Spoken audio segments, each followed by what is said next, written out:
जब एक माँ अपने ही बच्चे की लाश को गोद में लेकर पूरे गांव में भटक रही थी। वो हर किसी से बस एक ही सवाल पूछ रही थी, कोई है जो मेरे बच्चे को जिंदा कर दे?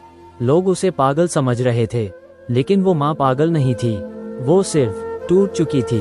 उसकी दुनिया उसी छोटे से बच्चे में बसती थी और आज वो दुनिया उसकी गोद में खामोश पड़ी थी। गांव के लोग उसे समझाने की कोशिश कर रहे थे। कोई कह रहा था भगवान की मर्जी के आगे कोई नहीं जा सकता, कोई कह रहा था समय सब ठीक कर देगा। लेकिन एक माँ के लिए ये शब्द सिर्फ आवाज थे जिसका कोई मतलब नहीं था।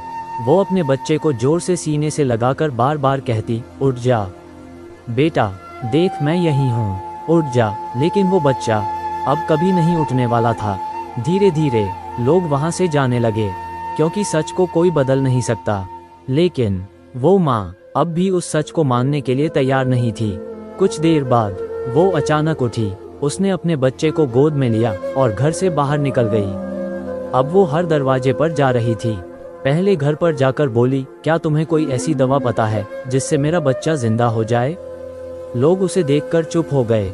किसी ने सिर झुका लिया, किसी की आंखें भर आईं, लेकिन किसी के पास जवाब नहीं था। वो दूसरे घर गई, फिर तीसरे, फिर चौथे। हर जगह वही सवाल, हर जगह वही खामोशी।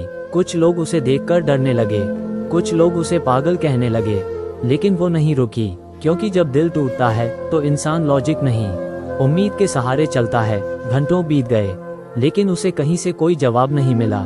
तभी एक बूढ़ा आदमी उसके पास आया।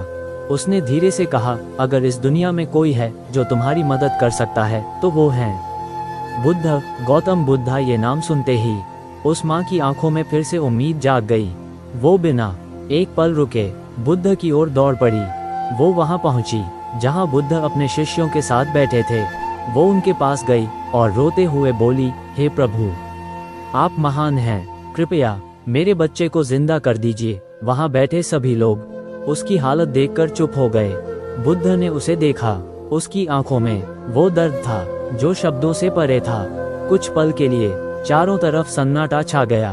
फिर बुद्ध ने शांत स्वर में कहा, मैं तुम्हारी मदद कर सकता हूँ। ये सुनते ही उस माँ के चेहरे पर उम्मीद की एक किरण चमक उठी। उसने जल्दी से कहा, बताइए प्रभु, मैं कुछ भी करूँगी। बुद्ध ने कहा, तुम गांव में जाओ और उस घर से सरसों के दाने लेकर आओ जहाँ कभी किसी की मृत्यु ना हुई हो। माँ ने बिना कुछ सोचे तुरंत सिर हिलाया और दौड़ पड़ी। अब वो फिर से हर घर के दरवाजे पर जा रही थी, लेकिन इस बार उसका सवाल अलग था। क्या इस घर में कभी कोई मरा है? पहले घर में एक औरत ने कहा, हाँ, मेरे पिता की मृत्यु हो चुकी है। माँ चुप हो गई और आगे बढ़ गई। दूसरे घर में एक आदमी बोला, हमने अपना बेटा खोया है। तीसरे घर में, मेरी माँ अब इस दुनिया में नहीं है। चौथे घर में, हमने अपने पति को खो दिया। हर घर, हर दरवाजा, हर इंसान किसी ना किसी दुख से गुजरा था।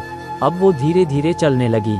उसकी रफ्तार कम हो गई, उसकी सांसें भारी हो गईं और उसकी आंखों से आंसू बहने लगे। लेकिन इस बार ये आंसू सिर्फ दर्द के नहीं थे, ये सच्चाई को समझने के आंसू थे।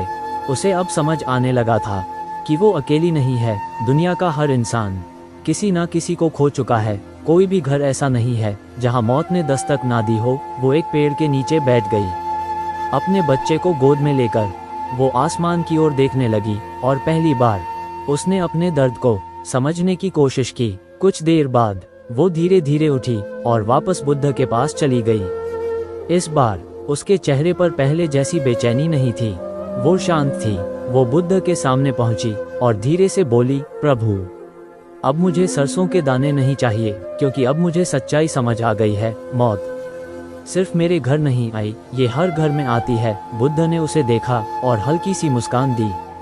फिर उन्होंने कहा, जो जन्म लेता है उसका अंत निश्चित है। दुख इसलिए होता है क्योंकि हम सच्चाई को स्वीकार नहीं करते। माँ की आंखों से फिर आंसू निकले, लेकिन इस बार उनमें शांति थी। उसने अपने बच्चे को अंतिम विदाई दी और उसी दिन से उसकी जिंदगी बदल गई। वो पहले जैसी नहीं रही। अब वो समझ चुकी थी कि जीवन में दुख आना स्वाभाविक है, लेकिन उस दुख में डूबे रहना हमारी पसंद है। अगर तुम भी किसी दर्द से गुजर रहे हो तो ये कहानी याद रखना, तुम अकेले नहीं हो। हर इंसान किसी ना किसी दर्द से गुजरता है, लेकिन फर्क बस इतना है, कोई उस दर्द में टूट जाता है और कोई उस दर्द से सीखकर मजबूत बन जाता है। और शायद यही जिंदगी की सबसे बड़ी सच्चाई है। अगर इस कहानी में तुम्हें अपना दर्द दिखा तो अभी इस चैनल को सब्सक्राइब कर लो, क्योंकि यहाँ हर कहानी तुम्हारी जिंदगी बदल सकती है।